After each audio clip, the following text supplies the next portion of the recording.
Europe 1, 6h27, en ce 23 octobre 2015. Aujourd'hui dans l'histoire, on voyage dans notre histoire tous les matins avec vous, Franck Ferrand. Bonjour Franck. Bonjour à tous les deux. Alors, dites-nous, à quel 23 octobre avez-vous bloqué votre machine à remonter le temps, Franck, ce matin? Le 23 octobre 1956, Patrick, le jour de l'insurrection de Budapest. Alors, vous savez que depuis la fin de la Seconde Guerre mondiale, la Hongrie était sous le joug soviétique. Mais ce 23 octobre, des étudiants manifestent contre cette chape de plomb. Ils sont bientôt suivis par toute la population et la manifestation va tourner à l'émeute. Et qu'est-ce qui les a réveillés, Franck?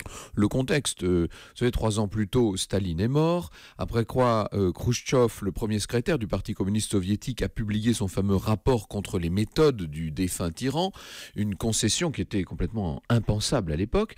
Et le plus fort, c'est que cette insurrection a l'air d'être un succès, puisque le 27 octobre, les troupes russes se retirent. Oui, elles se retirent, mais pour mieux revenir, évidemment. Exactement, avec des chars cette fois. Les soviétiques reprennent la ville avec violence. On va compter des milliers de morts. Et Europe numéro 1 y était, au micro de Gilbert Lozin, qui était dans son hôtel, qui a tout enregistré. Écoutez.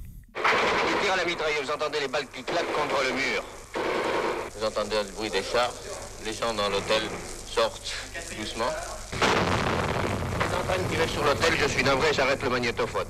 Voilà, et après cela, la Hongrie va retomber sous le joug soviétique, Franck. Oui, il va falloir attendre 1989 et la chute du rideau de fer pour qu'elle se libère. Mais enfin, ça, c'est une autre histoire. Oui, l'histoire, on la retrouve avec vous tout à l'heure à 14h sur Europe 1. Oui, nous allons parler avec Bruno Fuligny d'un certain nombre de criminels qui se considéraient comme des justiciers.